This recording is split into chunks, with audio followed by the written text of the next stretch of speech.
Hello dear students, welcome to school spare YouTube channel. আজকের ভিডিওটি হতে যাচ্ছে সুপ্রিয় ষষ্ঠ শ্রেণীর শিক্ষার্থীদের জন্য যাদের আগামী 10 জুলাই গণিত পরীক্ষা। তো আমি অলরেডি আশা করতেছি যে তোমরা বাসায় গণিত প্র্যাকটিস করতেছো। তোমাদের প্র্যাকটিসটা আরও স্মুথ করার জন্য আমি একটি সাজেশন নিয়ে চলে আসছি। সাজেশন বলতে এটা একটা প্র্যাকটিস ধরতে গেলে। তোমরা এগুলো বাসায়, আমি যে প্রশ্নগুলো এখন তোমাদেরকে দেখাবো এগুলো তোমরা বাসায় বসে বসে প্র্যাকটিস করবা। বি কেয়ারফুল, এটা কিন্তু চূড়ান্ত প্রশ্ন না। চূড়ান্ত প্রশ্ন তোমাদের আগামীকাল পাবলিশ করা হবে। তবে তোমরা এগুলা আমি এখানে 15টি প্রশ্ন সাজিয়েছি, তোমরা 15টি প্রশ্ন কি বাসায় প্র্যাকটিস করবা। প্র্যাকটিস করার শেষে আগামীকাল চূড়ান্ত প্রশ্নের জন্য অপেক্ষা করবা। প্র্যাকটিস করা ছাড়া তোমরা কোনো কিছু করতে পারবে না। সো শুধুমাত্র প্রশ্নের আশায় বসে থাকবে না। প্রশ্নের আশায় বসে থাকলে তোমরা কিছু শিখতে পারবে না এবং লাইফে কিছু করতে পারবে না। আগে জিনিসটা শিখতে হবে, ম্যাথ কিভাবে করে এটা জানতে হবে তোমাকে আগে। ম্যাথ কিভাবে করে এটা যদি একেবারে শিখে যাও তাহলে তোমার প্রশ্নের প্রয়োজন নাই কিন্তু। সো আর দেরি না করে আমরা শুরু করি আমাদের লেসন। আমাদের প্রথম প্রশ্ন হচ্ছে 2.5 plus 1 and 1/3 equal question mark মানে কত। এটা হচ্ছে যে এটাকে আমরা বলতে প্রথমে মিশ্র ভগ্নাংশকে, এটা একটা মিশ্র ভগ্নাংশ তাই তো। আমরা প্রথমে মিশ্র ভগ্নাংশকে সাধারণ ভগ্নাংশে রূপান্তর করব। সাধারণ ভগ্নাংশ মানে কি 1/2 অথবা 3/4 ইত্যাদি। তো মিশ্র ভগ্নাংশকে সাধারণ ভগ্নাংশে রূপান্তর করতেছে। কেমনি রূপান্তর করছে এখানে? প্রথমে লিখছি 2 and 1 সমান 5/2। 5/2 কেমনে আসছে এখানে? দেখো, 2 এর মতো এখানে বসছে না। 2 এর সাথে প্রথমে 2 এখানে গুণ হবে, 2 দুগুণা কত 4। 4-এর সাথে উপরে 1 যোগ হবে, মানে লবের সাথে যোগ হবে। তাহলে 4-এর সাথে 1 যোগ করলে 5 হয়। ঠিক আছে, 5/2 এভাবে আসছে। আমি আশা করবো তোমরা বুঝতেছো আমার কথাগুলা। আর যারা বুঝবা না কিছু তাহলে আমাকে কমেন্টে জিজ্ঞেস করবা যে এটা বুঝিনি, মেনশন করে দিবা। তার নিচেরটা আমরা কিন্তু এটাকে প্রথমে আমরা কি সাধারণ ভগ্নাংশে রূপান্তর করছি। এবার আমরা দ্বিতীয়টাতে চলে যাই। দ্বিতীয় হচ্ছে 1 and 1/3। তো 1 and 1/3 ইকুয়াল 4/3। এটা কেমনে আসছে? 3 এর মতো হরের মতো বসে গেছে। ঠিক আছে, আর লব উপরে 4 কেমনে আসছে? 3-এর সাথে প্রথমে 1 গুণ হবে, 3 হয়েছে। তারপর 3 এর সাথে আবার 1 যোগ হবে, লব কিন্তু যোগ হবে আর এটা গুণ হবে। তাহলে 3-এর সাথে 1 যোগ করলে 4 হয়। ঠিক আছে, 4 এভাবে আসছে তোমাদের। তারপর আসতে তোমাদের এবার এখন সাধারণ ভগ্নাংশকে সাধারণ ভগ্নাংশের যোগফল বের করতে হবে। কারণ এখানে বলছে সাধারণ ভগ্নাংশের যোগ যোগ করতে, এই বলছে না এই দুইটা যোগ করতে, এই দুইটার মাঝখানে যোগ আছে না। কারণ আমরা প্রথমে এটাকে কি করছিলাম, এটাকে আমরা প্রথমে সাধারণ ভগ্নাংশ করছি, এটাকে সাধারণ ভগ্নাংশ করছি। ঠিক আছে, সাধারণ ভগ্নাংশ করার পরে মাঝখানে যোগ দিছে না এরা। তো এবার আমরা যোগ করবো এই দুইটা, কারণ আমরা এই দুইটার মান কিন্তু বের করছি। এই একটা বের করছি মান, আর একটা হচ্ছে এটা। ঠিক আছে, এবার এই দুইটা আমরা দেখিনি। এটা 5/2 প্লাস 4/3 ইকুয়াল, তোমরা এই লাইনটা অ্যাভয়েড করো, এই লাইনটা লাগবে না। ঠিক আছে, আমরা এখান থেকে সরাসরি এখানে চলে আসি। এখান থেকে এখানে কেমন আসছি? এখানে এরকম যদি থাকে আমরা তখন কি করি? আমরা তখন করি লসাগু। ঠিক আছে, কিরকম লসাগু? যেমন ধরো 5/2 প্লাস 4/3, এখানে হর নিচের গুলোকে আমরা বলি হর, উপর গুলোকে বলি আমরা লব। ঠিক আছে, 2 আর 3 লসাগু যদি করি তাহলে হয় 6। কেমনে? কারণ 2 আর 3 এর লসাগু তো ডিরেক্ট এভাবে করা সম্ভব না। আমরা ছোটবেলায় এভাবে করতাম, মনে আছে কিনা? এখানে 2 বসবে, এখানে 3 বসবে, তারপরে এভাবে এভাবে করতাম। ঠিক আছে না, এগুলো বাদ। এখন আমরা ডিরেক্ট 3 দুগুণা 6, 2 এর সাথে 3 গুণ করবো। 3 দুগুণা কত? 6 না? এই 6 এখানে বসাইছি। বসানোর পরে 6 দিয়ে 2কে হর দিয়ে ভাগ দিব। আনসার যা আসবে তাকে লব দিয়ে এবার গুণ দিব। কথা বুঝে নাও আমার। 6 দিয়ে প্রথম আমরা 2কে ভাগ দিব। ঠিক আছে, ভাগ দেওয়ার পর একটা উত্তর বেরোবে না, ওই উত্তরটাকে দিয়ে লব দিয়ে গুণ দিব। আমরা ছোটবেলায় কিন্তু একটা কথা শিখছি, এবার লসাগুর সময় আমরা কি করি? হদ দিয়ে ভাগ করি, লব দিয়ে গুণ করি। কি করি আমরা? হদ দিয়ে ভাগ, লব দিয়ে গুণ। তো সেক্ষেত্রে আমার এখানে হরকে হর 2 না, আর লবকে লব হচ্ছে 5। ঠিক আছে, 6কে প্রথমে আমরা 2 দিয়ে ভাগ করব। খেয়াল করো, 6কে আমরা 2 দিয়ে ভাগ করলে কত আসে? 6/3 সমান কত আছে? আছে 2। ঠিক আছে, 2 আছে না? তো 2 আসলে আমরা 2কে এবার 5 দ্বারা গুণ করব। ঠিক আছে, তাহলে 5 দুগুণে কত আছে তোমার?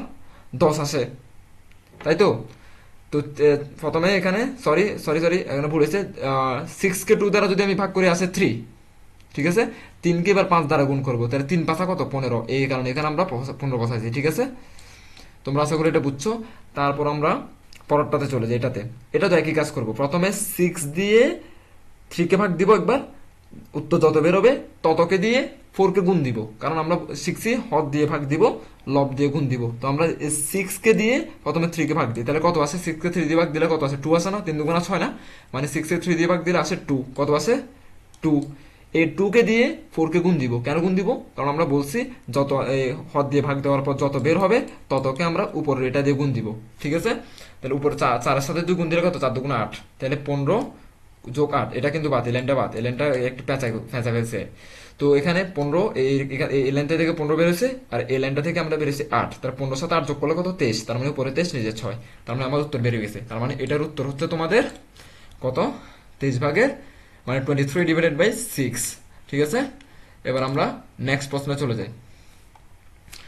নেক্সট প্রশ্ন হচ্ছে তোমাদের দুই ভগ্নাংশের 3/4 এবং 2/5 এর গুণফল নির্ণয় করো। তো আমরা গুণফল কিভাবে নির্ণয় করি, খুব সহজ। 3/4 মাঝখানে গুণ দিব, যেহেতু গুণফল নির্ণয় করতে বলছে, ইন্টু 2/5 সমান, কেমনে গুণ করতেছি আমরা, প্রথমে এভাবেও যদি গুণ দেওয়া থাকে, নিচেরটার সাথে নিচেরটা গুণ করবো, উপরেরটার সাথে উপরেরটা গুণ করবো। এটা হচ্ছে সিম্পল হিসাব, যারা গণিত কম বোঝে তাদের জন্য। আর যারা একটু বেশি বোঝে সেক্ষেত্রে আমরা এখানে কাটাকাটি করতে পারি উপর নিচ, কিন্তু সেগুলো এখন এত প্যাচে যাবো না, আমরা সরাসরি নিচে নিচে গুণ করে দিব, উপরে উপরে গুণ করে দিব।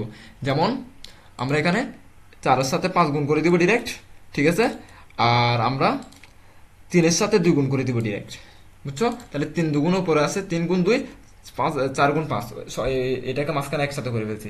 তো 3 দুগুণ আছে 6, 4 5 20, 6/20। তো 6/20 থেকে আবার এটা কেমন আসছে 3/10, কারণ 6কে তো আর 20 দিয়ে ভাগ যায় না, ডিরেক্ট তো যায় না, তাই না? তো আমরা একটা কাজ করতে পারি, এরকম যদি ভাগ থাকে 6/20 মানে কি জানো, আমরা ছোটবেলায় এভাবে লিখছিলাম না, 6/20, এরকম, এটাকে এভাবে বলা হয়।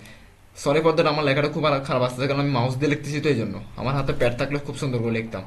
তো 6/20 এটাকে একটু সাজিয়ে আমরা একটু যখন একটু আপডেট হয়েছি, তখন আমরা এভাবে 6/20 লিখছি, ঠিক আছে। এটা মূলত আসলে 6/20 এরকম, ঠিক আছে। আশা করি তোমরা বুঝতে পারতো সেগুলো। তারপর 6/20 যেহেতু ভাগ যাচ্ছে না, এখানে আমরা কি করছি, কাটাকাটি করছি, মানে এমন একটা সংখ্যা দিয়ে কাটাকাটি করবো যেটা 6 দিয়েও যায়, 20 দিয়েও যায়। তো 6 দিয়ে যায় এমন হচ্ছে 2, আমি যদি 2 দিয়ে চিন্তা করি, 3 দুগুণা 6, ঠিক আছে। 2 দিয়ে যদি ভাগ দিই 6 কত আছে, 2 দিয়ে যদি 6কে ভাগ দিই কত আছে, 3 আসে, তার মানে 3 বসাইছে এখানে।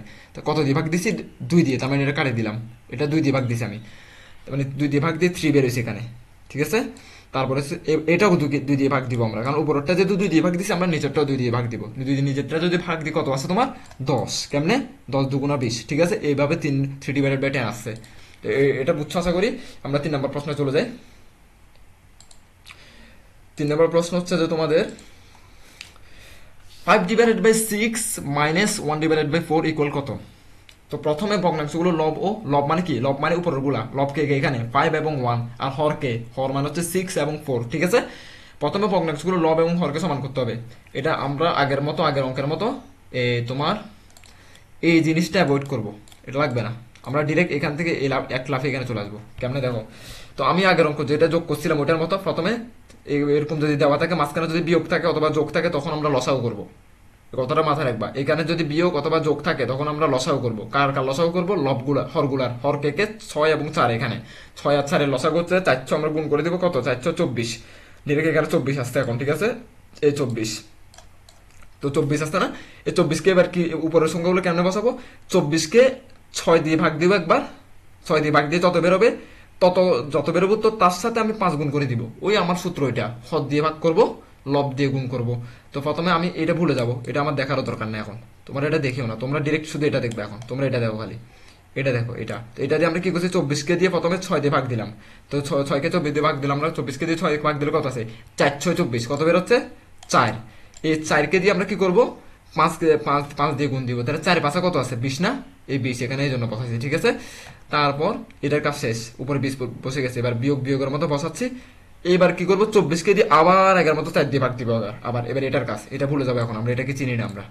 24কে দিয়ে যদি আমি 4 দিয়ে ভাগ দিই, তাহলে কত আছে, 4 24 না, কত আসতে, তার মানে 6। এবার 6টা ডিরেক্ট এখানে বসাবো, জি না, আগে 6টাকে আমি 1 দ্বারা গুণ করবো, কারণ উপরে আমার নিয়ম অনুযায়ী লব দিয়ে গুণ করতে হবে। 6কে কত 6, তাহলে 20 বিয়োগ 6 সমান, তো 20 বিয়োগ 6, তাহলে 20 বিয়োগ 6 মানে সমান 14, আর 24 মতো বসে গেছে। 14/24, এটা ওই অঙ্কের মতো কি করছে, কাটাকাটি করছে। যেহেতু 14কে 24 দিয়ে সরাসরি ভাগ যাবে না, এমন একটা সংখ্যা দিয়ে ভাগ করতে হবে যেটা উপরও ভাগ যায়, নিচেও ভাগ যায়। তাহলে 7 দুগুণে কিন্তু 14, তার মানে 2 দিয়ে ভাগ যাচ্ছে, কত দিয়ে, 2 দিয়ে ভাগ যাচ্ছে। তার মানে 2 দিয়ে যদি ভাগ যায়, 7 দুগুণা 14 7, আর 2 দিয়ে যদি 24কে যদি 2 দিয়ে ভাগ দিই, তাহলে কত আছে 12, তার মানে উপরে 7 নিচে 12। আমি এটাকেও 2 দিয়ে ভাগ দিছি, এটাকেও 2 দিয়ে ভাগ দিছি, ক্লিয়ার। 7/12। এবার আমরা 3 নম্বর প্রশ্নে চলে যাই। সরি, আমরা 3 নম্বর কোয়েশ্চেন শেষ করছি, আমরা 4 নম্বর প্রশ্ন যাবো এবার। বলছে যে 7/10 ভাগ 2/5, এখানে কিন্তু সবগুলো ইনক্লুড করছি, ঠিক আছে। গুণের একটা করলাম, যোগের একটা করলাম, বিয়োগের একটা করলাম, এবার করতেছি ভাগের। তাহলে এই টাইপের অঙ্ক যদি আসে তোমাদের, কারণ অঙ্ক তো পুরো হুবহু মিলে লাগে না, আমার অঙ্কটা নিয়মটা বুঝলে হলো, নিয়মটা বুঝলে আমি যে কোনো অঙ্ক করতে পারবো, তাই তো। তারপর এখানে আসতে তোমার এটা এবার এটা দেখিনি আমরা। তো 7/10 7/10 এর মতো বসাইলাম, মাঝখানে ভাগ ভাগ বসাইলাম, 2/5 2/5 বসাইলাম। পরের লাইনে যাই আমরা, পরের লাইনে বলছে 7/10 এটা এটার মতো রাখলো। তো মাঝখানে গুণ দিলাম, গুণ কেন দিলাম, কারণ আমি যদি এরকম দুইটা যদি সংখ্যা ভগ্নাংশ সংখ্যা যদি ভাগ থাকে আর আমি যদি এটা করতে যাই, অঙ্ক করতে যাই, সেক্ষেত্রে আমরা এটা গুণ দিব, জোর করে যেহেতু আমি গুণ দিছি, তাহলে পরের পরের পরের অঙ্ক যেটা মানে পরের ভগ্নাংশ যেটা সেটা উল্টে যাবে। কিরকম উল্টে যাবে, যেমন ধর এখানে ভাগ ভাগে যায় গুণ দিছি না জোর করে, তো পরের ভগ্নাংশটা উল্টে যাবে, উল্টে যাবে মানে 2 এর জায়গায় 5 চলে আসবে, 5 এর জায়গায় 2 চলে যাবে। দেখো তো আসছে কিনা, 2 উপরে ছিল নিচে চলে আসছে, 5 নিচে ছিল উপরে চলে গেছে, মানে এটা নিয়ম। তো এই তুমি যদি এটা দেখো, তার মানে এটা আগের অঙ্কের মতো, আমরা উপরে একটা অঙ্ক দেখছিলাম না এরকম, গুণের একটা অঙ্ক দেখছিলাম না, ওইটার মতো আর কি। তো ওইটার মতো হলে কি 10-এর সাথে 2 গুণ হবে, 7-এর সাথে 5 গুণ হবে, ডিরেক্ট ডিরেক্ট গুণ করে দিব, এইভাবে সরাসরি গুণ করে দিব আমরা।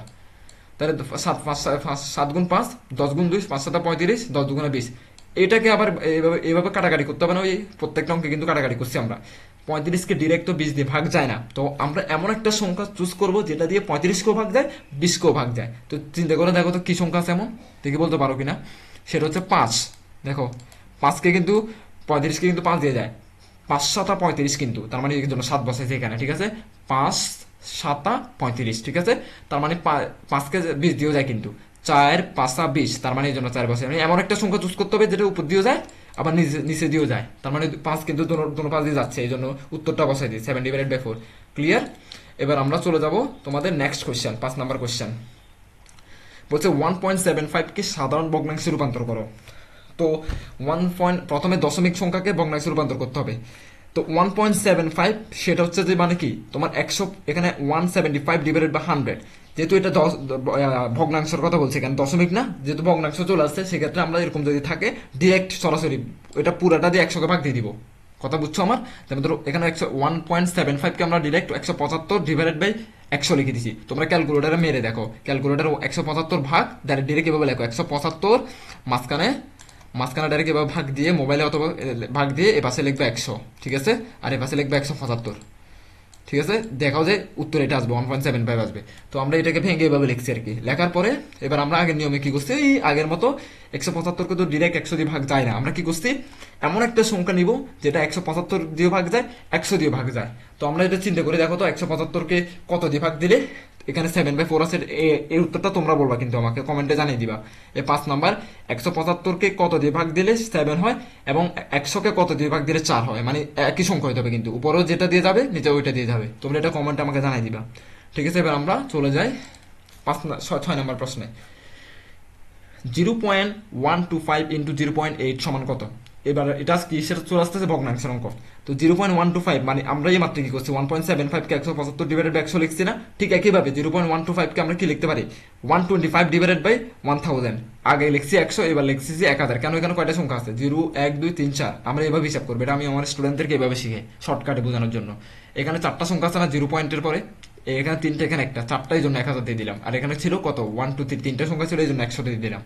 আর এখানে কয়টা সংখ্যা 2টা না, 2টা সংখ্যা যেহেতু 10 দিয়ে দিব, তার মানে 0.125 ডিভাইডেড বাই, মানে 0.125 সমান 125 না, 125/1000। 1000 কেন, এখানে কয়টা সংখ্যা 1টা 2টা 3টা 4টা, মানে 1000 এর জন্য 1 2 3 4। এটা হচ্ছে শর্টকাট আর কি, শর্টকাট নিয়ম, আমি বোঝানোর জন্য এটা বলতেছি। তা গুণের মতো বসলো। 0.8 মানে কত, 0.8 মানে আমি 8 বসাবো এখানে, মানে ভগ্নাংশ যেহেতু করবো। তো এখানে কয়টা সংখ্যা 1 2 না, 2টা সংখ্যা না, 2টা সংখ্যা মানে 10, 1 0, মানে 0 একটা বসবো 1 একটা বসবে, এটা আর কি। এবার এটাকে আমরা যেহেতু এবার এটা পরিচিত পরিচিত লাগতেছে না আমাদের, এটা এটা আমরা কি করবো এরকম হলে, এটার সাথে এটা ডিরেক্ট গুণ করে দিব, উপরের সাথে উপরে ডিরেক্ট গুণ করে দিব, মানে 125-এর সাথে ডিরেক্ট 8 গুণ করে দিব, আর 1000-এর সাথে কত গুণ করে দিব 10 গুণ করে দিব। এভাবেও করা যায়, আবার কাটাকাটি করেও করা যায়, ঠিক আছে। কাটাকাটি হচ্ছে তোমার কেমন, তুমি চাইলে এখানে দুই রকম ভাবে কাটাকাটি করা যায়। কাটাকাটি করার জন্য আমি আমার খাতায় দেখাই দেবে জিনিসটা, আমি দেখি দেখি তোমাদের অ্যাড করতে পারে কিনা। তবে তোমরা দুইভাবে করতে পারো এটা। 1000-এর সাথে এখানে 10 গুণ করবা, প্রথমে একটা সংখ্যা আসবে না ওটা নিচে রাখবা, 125-এর সাথে 8 গুণ করবা, কত আসবে ওটা নিচে রাখবা, ওটা উপরে রাখবা, এবং দুইটাকে কাটাকাটি করে দেখবা যে 1/10 শেষ পর্যন্ত চলে আসছে। আবার 1/10 কে 0.1 লেখা যায়, এই 0.1 এটা না লিখলেও কিন্তু চলতো, ঠিক আছে, এটা লেখা লাগবে না, এটাই উত্তর দিতে হবে, ঠিক আছে। আমি যদি পারি আমার খাতায় করে এটা অ্যাড করে দিব ভিডিওতে, আর যদি না পারি তোমরা এটা কি করবা, বাছাই করে নিবা। আমি আশা করি বুঝাইতে পারতেছি তোমাদেরকে। এবার আমরা এই প্রশ্নে চলে যাই, 8 নম্বর প্রশ্নে চলে যাই। একটি বর্গক্ষেত্রের বাহুর দৈর্ঘ্য 8 সেন্টিমিটার হলে তার ক্ষেত্রফল কত? তো আমরা আমরা নর্মালি জানি কি ক্ষেত্রফল সমান দৈর্ঘ্য গুণ প্রস্থ, জানি তো, মানে দৈর্ঘ্য একটা জিনিসের তোমার আমি যদি দেখাই তোমাদের হচ্ছে এটা হচ্ছে দৈর্ঘ্য, ঠিক আছে, আর এই জিনিসটা হচ্ছে প্রস্থ, ঠিক আছে, এই জিনিসটা প্রস্থ, তো এটা প্রস্থ, আবার এটা কিন্তু দৈর্ঘ্য, ঠিক আছে। আর ওরা বলতেছে যে এই একটু খালি দৈর্ঘ্য দিয়ে দিছে আমাদেরকে, দৈর্ঘ্য কত দিচ্ছে 8 সেন্টিমিটার, খালি দৈর্ঘ্য যদি দিয়ে রাখে তার মানে প্রস্থ সেম হবে মনে হয়, ঠিক আছে।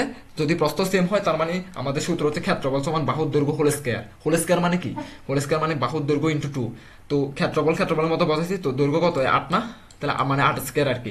ক্ষেত্রফল সমান বাহুর দৈর্ঘ্যের মান কত 8 দিছে না এখানে, তার মানে 8 স্কয়ার। 8 স্কয়ার সমান 64 কেমনে আসছে, 8 স্কয়ার মানে 8 দুইটা আর কি, এই 8 ইন্টু 8, সরি আমার লেখা খুব বাজে হচ্ছে, আমার মাউস দিয়ে লিখতেছি এই জন্য। 8 ইন্টু 8 মানে কত, 8 কত 64 নেই 64, আমি যদি বলি 8 কিউ তখন এইভাবে 8 এর উপর যদি আমি স্কোয়ার বদলে যদি এভাবে কিউ দিই, এর মানে কি, এর মানে দাঁড়ায় যে তোমার 8 ইন্টু 8 ইন্টু 8, মানে 3টা 8 আর কি, তখন হবে যে 8 প্রথমে 64 বেরোবে, 64-র সাথে আবার 8 গুণ দিলে যত হয় তত হবে, বুঝতে পারতেছি। তার মানে 8 স্কোয়ার মানে 8 ইন্টু 8, 8 কত 64, তার 64 বর্গ সেন্টিমিটার, খুব সিম্পল অঙ্ক। তারপরে আবার পরের অঙ্কে চলে যাই আমরা, 10 নাম্বার বলছে একটি আয়তকার ক্ষেত্রের দৈর্ঘ্য 15 মিটার, মানে দৈর্ঘ্য, দৈর্ঘ্য মানে কি তোমার ওই আমি একটু আগে বললাম না, দৈর্ঘ্য হচ্ছে লম্বা লম্বা যেটা থাকে ওইটা দৈর্ঘ্য, আর প্রস্থ হচ্ছে 10 মিটার, প্রস্থ মানে এভাবে পাশাপাশি যেটা থাকে ওইটা, তার পরিসীমা নির্ণয় করো। তো আমরা জানি খুব সুন্দরভাবে পরিসীমার একটা সূত্র আছে, পরিসীমা সমান আমরা জানি 2 ইন্টু দৈর্ঘ্য প্লাস প্রস্থ, এই সূত্রটা মুখস্থ করে রাখবা, তাহলে যে কোনো অঙ্ক আসলে পারবা তুমি। পরিসীমা সমান 2 ইন্টু দৈর্ঘ্য প্লাস প্রস্থ। তো আমরা কি করব, মান বসাই দিব, আমরা তো দৈর্ঘ্যের মান জানি 15 মিটার, প্রস্থের মান জানি 10 মিটার, তো আমরা মানটা বসাই দিই, কেমনে বসাবো, পরিসীমা সমান 2 এর মতো বসাইছি, দৈর্ঘ্যের মান 15 বসাইছি, প্রস্থের মান 10 বসাইছি, সমান সমান দিলাম। 2 এর সাথে এই ব্র্যাকেট এলা এদের সম্পর্ক কি, গুণের সম্পর্ক না, ভালো করে খেয়াল করো, 2 এর পরে ব্র্যাকেট দিছে না, তার মানে 2 আর ব্র্যাকেটের মাঝখানে কিন্তু এই জায়গাতে একটা গুণ আছে, আমি চিহ্ন দিয়ে দেখাই, এই জায়গাতে একটা গুণ আছে, আমরা যেটা হাইড করে রাখি, আমরা যেটা দিই না, তার মানে আগে প্রথমে যোগের কাজ না, আমরা কি করবো 15 সাথে আগে 10 যোগ করবো, 15 সাথে 10 যোগ করলে কত হয় 25 হয়, এই 25টা এখানে বসাইছি, 2 এর মতো বসাইছি, তার গুণ এটা করতে গেছিল, ওই গুণ এটা এখানে যে গুণটা ছিল মাঝখানে ব্র্যাকেটের আগে একটা মনে মনে গুণ থাকে, এটা আমরা লিখি না, ঠিক আছে, ওইটা, তার মানে 25 দুগুণে কত আসছে 50। Clear everything. এবার আমরা 11 নম্বর প্রশ্নে চলে যাই। 11 নম্বর প্রশ্নে বলছে যে তোমার 4 ইন্টু, ওই এখানেও ভালো করে খেয়াল করো কিন্তু, এখানেও কিন্তু 4 এর পরে এখানে গুণ আছে, মনে মনে কি আছে, গুণ আছে, এটা আমরা দিই না, তার মানে 4 ইন্টু, আমরা গুণকে ইংলিশে কি বলি, ইন্টু বলি, 4 ইন্টু 2x মাইনাস 3 সমান কত আসতেছে, বলছে প্রমাণ করো এটা, মানে এটার মান এটা যে হবে তা প্রমাণ করে দেখাও, 8x মাইনাস 12 সমীকরণটি সমাধান করো, কেমনে হবে আমি দেখাচ্ছি। এবার প্রথমে সমীকরণটিকে সরলীকরণ করতে হবে, কেমনে, তো 4 এর সাথে আমি একটু আগে বলছি না এখানে গুণ আছে, তার মানে 4 এর সাথে 2x এর একবার গুণ আছে, 4 এর সাথে 3 এর গুণ আছে, খুব ভালো করে খেয়াল করো, 4 এর সাথে 2x এটার গুণ আছে, মানে এটার সাথে এটার সম্পর্ক গুণের, আবার 4 এর সাথে 3 এর সম্পর্ক গুণের, তাহলে আমরা কি করব, 4 এর সাথে প্রথমে 2x গুণ করব, কিভাবে, তার মানে 4 দুগুণা কত হয় 8 হয়, তার মানে 8x হয়, ঠিক আছে। 4 এর আগে মনে মনে কি আছে, প্লাস আছে, প্রত্যেকটা সংখ্যার আগে মনে মনে প্লাস থাকে, এটা আমি আমার স্টুডেন্টদেরকে ভালো করে শিখে ফেলছি একেবারে, প্রত্যেকটা সংখ্যার আগে মনে মনে কি থাকে, প্লাস থাকে, যে কোনো সংখ্যা, 8x এর আগে এখানে মনে মনে প্লাস আছে, কিন্তু 12 এর আগে এখানে মনে মনে প্লাস নাই, কারণ 12 এর আগে এখানে মাইনাস আছে, তো 4 এর আগে মনে মনে প্লাস আছে, আর 3 এর আগে আছে মাইনাস, 3 এর কি আছে এখানে মাইনাস দেওয়া আছে অলরেডি, আছে তো। তো এবার প্রথমে আমি যেহেতু গুণ করবো সাইনে সাইনে গুণ করতে হবে, প্লাসের সাথে মাইনাস গুণ করবো, প্লাসে মাইনাসে কি হয়, প্লাসে মাইনাস হয় যে মাইনাস, এই জন্য এখানে মাইনাস বসাইছি, বুঝছো। এবার 3 এর সাথে 4 গুণ করবো, 3 4 12, মাইনাস কেন বসছে বুঝছো, মাইনাস তুমি যদি এত কঠিন না বুঝো তাহলে তুমি কি চিন্তা করবা নর্মালি জানো, তুমি 4 এর সাথে 2x গুণ করলে 4 দুগুণ 8x হয়, আর মাইনাস ছিল মাইনাস বসাই দিছি, 3 4 12 হয়, কিন্তু 4 এর আগে যদি আজকে একটা মাইনাস থাকতো তাহলে গন্ডগোল হয়ে যেত, কেমনে, যদি -4 -3 গুণ হইতো তাহলে মাইনাসে মাইনাসে এখানে প্লাস হয়ে যেত, কিন্তু খুব ভালো করে খেয়াল করো, এগুলোর জন্য আমি বিস্তারিত টিউটোরিয়াল পরবর্তী তোমরা যদি চাও আনবো, একেবারে বেসিক যে অঙ্ক যেগুলো আছে ওগুলো নিয়ে খুব ভালোভাবে এক্সপ্লেন করবো।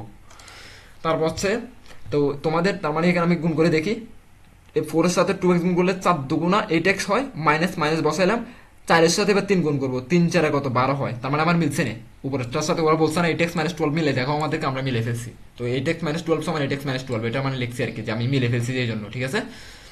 এবার আমরা পরবর্তী প্রশ্নে চলে যাই। পরবর্তী প্রশ্নে 13 নম্বর প্রশ্ন কি বলছে না, একটি ত্রিভুজের তিনটি কোণ 70 ডিগ্রি, 50 ডিগ্রি এবং 60 ডিগ্রি হলে ত্রিভুজটি কি ধরনের? তো এই ত্রিভুজটি একটি তীক্ষ্ণকোণ ত্রিভুজ, কারণ প্রত্যেকটা কোণই কিন্তু 90 ডিগ্রির কম। এটা মুখস্থ বিদ্যা, এটা মুখস্থ করে নিবা জাস্ট।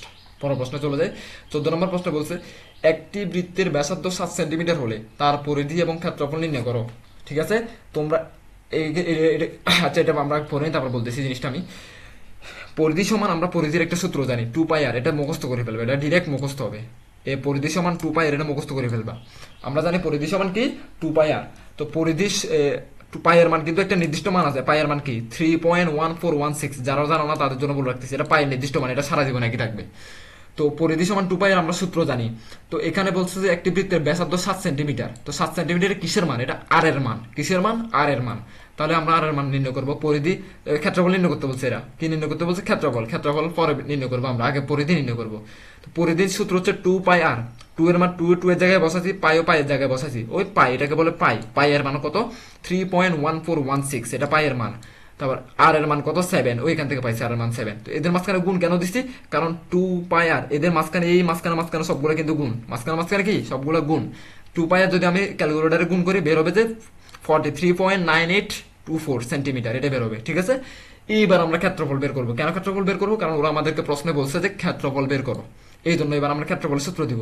আমরা জানি ক্ষেত্রফল সমান পাই আর স্কয়ার, এটা মানে সূত্র, এটা মুখস্থ করবা। ক্ষেত্রফল আমরা জানি কি? আমরা জানি ক্ষেত্রফল সমান পাই আর স্কয়ার। তো পায়ের মান আমরা জানি, একটু আগে বলছি 3.1416, এটা মুখস্থ করে ফেলবে। এটা পায়ের নির্দিষ্ট মান, এটা ধ্রুবক, এটা চেঞ্জ হবে না। ক্ষেত্রফল সমান পায়ের মান বসাইছি 3.1416। তো আর এর সাথে পায়ের সম্পর্ক কি? এই জায়গায় খেয়াল করো, তোমরা দেখতেছো কিনা জানি না। এই জায়গায় আর এর সাথে পায়ের সম্পর্ক কি? আর এর সাথে পায়ের সম্পর্ক হচ্ছে তোমার গুণের সম্পর্ক। এই জন্য পায়ের মান ফায়ের মান প্রথমে বসাইছি, তারপর একটা গুণ দিলাম।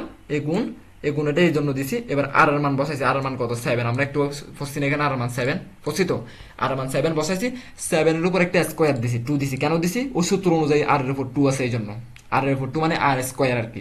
তো আমরা এই সমাধানটা এখানে এত কেমনে বেরোচ্ছে? প্রথমে কি করবা? 7কে স্কোয়ার করবা। 7 স্কোয়ার মানে কত? তোমাদেরকে আমি প্রশ্ন করতেছি, এটা কমেন্টে জানাই দিবা। 14 নম্বর প্রশ্নের 7 স্কোয়ার মানে কত? এটা তো একবার ইজি, কিন্তু 7 স্কোয়ার মানে কত? 7 এর উপর 2। 7 স্কোয়ার মানে কত? এটা আমাকে বলে দিবা তোমরা কমেন্টে। তো 7 স্কোয়ারের মান, তো 7 স্কোয়ার সমান যত বের হবে তত সাথে তুমি ডাইরেক্ট 3.1416 গুণ করে দিবে। গুণ করলে এটা বের হয়ে যাবে। ক্লিয়ার? এবার আমরা 15 নম্বর প্রশ্নে চলে যাই। তারপর 4 নম্বর প্রশ্ন বলছে যে এটা একটু জটিল আছে, অনেকে বুঝবা না হয়তো। একটি চতুর্ভুজের বাহুর দৈর্ঘ্য 8 সেন্টিমিটার বলে দিছে কিন্তু, তারপর 6 সেন্টিমিটার, 7 সেন্টিমিটার এবং 5 সেন্টিমিটার, চারটা দৈর্ঘ্যের কথা বলছি কিন্তু আমাদের, এটা মাথায় রাখতে হবে তোমাদের। তার ক্ষেত্রফল নির্ণয় করো। তো আমরা ক্ষেত্রফল নির্ণয় সূত্র জানি। তো ক্ষেত্রফল নির্ণয় সূত্র জানার আগে আরেকটা কিসের মান বের করতে হবে? এস এর মান বের করতে হবে। হিরণের সূত্র প্রয়োগ করে ক্ষেত্রফল সমান, আমরা ক্ষেত্রফল নির্ণয় সূত্র জানি যে রুট ওভার এস ইন্টু ক্ষেত্রফলের সূত্র root over S into S minus 1 into S minus B into S minus C into S minus D. এর মানে কি?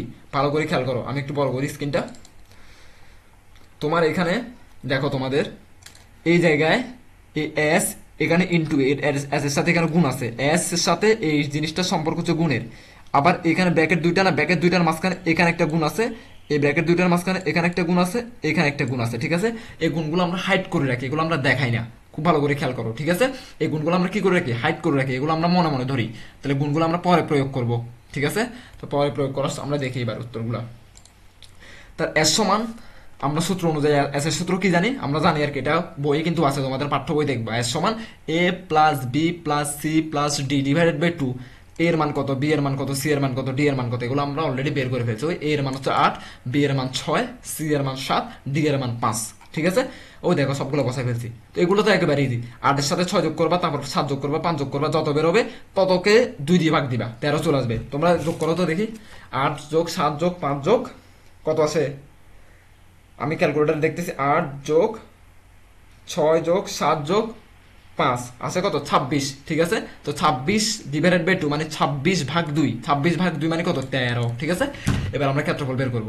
তো ক্ষেত্রফলের সূত্র হচ্ছে, আমরা একটু আগে দেখলাম না হয়তো, S into S minus 1 S minus B S minus C S minus D. আমরা এস এর মান এখন বের করে ফেলছি না? বলো তো, আমরা এস এর মান কি বের করছি এখন? ওই 13, এস এর মান 13 এটা বের করছি না? এবার সব জায়গায় এস এর মানটা বসাই দিব। কেমনে?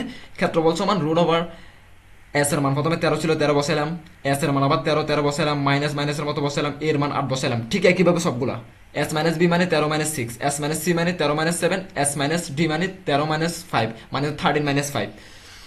তারপর আমরা কি করছি, ক্ষেত্র বলছো মানে এটা এইবার ভালো করে খেয়াল করো, এটার সাথে প্রথমে এটার কাজ শেষ করছি, তারপর এটার সাথে এটার কাজ আলাদা আলাদা করতেছি কিন্তু, তারপর এটার সাথে এটার কাজ, তারপর এটার সাথে এটার কাজ, সবগুলা কাজ বের করি কেমনে। এই 13 এই 13 এই 13 এখানে বসাই দিছি, ঠিক আছে। আবার এই 13-র সাথে এই এই জিনিসটার সম্পর্ক কি, এই জিনিসটার সম্পর্ক কি, এই জিনিসটার সম্পর্ক তো তোমার গুণের সম্পর্ক, তাহলে 13 থেকে 8 গেলে কত, 13 থেকে 8 গেলে হয় 5। এই জন্য এখানে মাঝখানে গুণ ছিল না বলছি না, এই গুণটা দিয়ে 5টা বসাইছে এখানে। আবার এখানে মাঝখানে গুণ আছে না এদের, এখানে আমি যে মাউসটা লাগাচ্ছি এখানে আছে তো গুণ, এই গুণটা এখানে বসাইছি। তারপর 13 থেকে 6 গেলে কত, 7, এই 7টা এখানে বসাইছি। আবার এদের মাঝখানে এই জায়গায় আমার মাউস লড়াচ্ছে এখানে, এই মাউস যেখানে আমার আছে এখন, এটা মানে গুণ না এখানে, এই জায়গায় এই গুণটা এখানে বসাইছি, ঠিক আছে। 13 থেকে 6 গেলে 7 গেলে আবার 6, 6 বসাইছি। আবার এই জায়গায় আরেকটা গুণ আছে, ঠিক আছে, এই গুণটা আমি আবার এখানে বসাইছি, এই গুণটা। তারপর হচ্ছে যে 13 থেকে 5 গেলে 8, তো সবগুলো গুণ করে দিবে ক্যালকুলেটারে। গুণ করলে কত আছে, 2730। তো 2730 কে রুট ওভার করলে কত আছে, 52.27। বাই দ্য ওয়ে, যারা রুট ওভার বুঝো না তাদেরকে বলছি, রুট ওভার মানে হচ্ছে দুইটা সংখ্যা যদি সেম সিমিলার সংখ্যা যদি গুণ করি, ওই যেমন ধরো তোমার, আমি যদি বোঝানোর জন্য বলি 81, 81কে যদি আমি রুট ওভার করি, ভালো করে খেয়াল করো, আমি দেখি পেন্সিল দিয়ে আঁকতে পারি কিনা। এই 81, 81 না, 81কে যদি আমি এভাবে রুট ওভার করি তাহলে কত আসবে জানো, 9 আসবে। কেমনে, কারণ 9 ইন্টু 9 সমান 81, 9 ইন্টু 9 সমান কত, 9 কত 81। এই রুট ওভার আমার কাহিনী হচ্ছে এখানে। তো যদি আমি যদি আরেকটা প্রশ্ন তোমাদেরকে বলি দিই এখন, যদি আমি বলি রুট ওভার 49, তখন কি হবে উত্তর। তো তোমরা চিন্তা করবা সিমিলার দুইটা সংখ্যা কি কি গুণ করলে 49 হয়, সিমিলার সংখ্যা কি কি দুইটা গুণ করলে 49 বলো তো দেখি। 7 না, 7-এর সাথে 7 গুণ করলে কত হয় বলো, 7 কত 49, তার মানে আমি যদি বলি রুট ওভার 49 তার মানে 7, উত্তর কত 7। ঠিক একইভাবে এভাবে রুট ওভার করছে, মানে দুইটা সিমিলার সংখ্যা গুণ করছে 52.27 গুণ 52.27। তুমি ক্যালকুলেটারে দাও, লেখো 52.27 গুণ 52.27 কত আছে দেখো, এটা আসবে নাকি, এই 2730 আসবে, ঠিক আছে। তো সিমিলার আরো কিছু এখানে হয়তো সংখ্যা আছে, এগুলো দেয় না এরা। তো এখানে এতটুকু ছিল আমাদের প্রশ্ন এবং উত্তর। তো তোমরা এগুলো বাসায় প্র্যাকটিস করবা, অবশ্যই ভিডিওটা যদি প্রয়োজন হয় কয়েকবার দেখবা, ভিডিওটি ভালো করে দেখার পরে এগুলো প্র্যাকটিস করবা, এবং প্র্যাকটিস করার শেষে আগামীকাল প্রশ্নের জন্য তোমরা ওয়েট করবা। এর আগে তোমরা প্র্যাকটিস চালাই যাও নমুনা। আরেকবার আমি কমান্ড দিয়ে দিচ্ছি, এটা কিন্তু তোমাদের চূড়ান্ত প্রশ্ন না, ঠিক আছে, এটা তোমাদের সাজেশন, আর অথবা এটা তোমাদের প্র্যাকটিস করার জন্য আমি ভিডিওটা তৈরি করছি, ঠিক আছে। সো ভালো থাকবে সবাই, প্র্যাকটিস করো, তোমাদের জন্য শুভকামনা, ধন্যবাদ সবাইকে।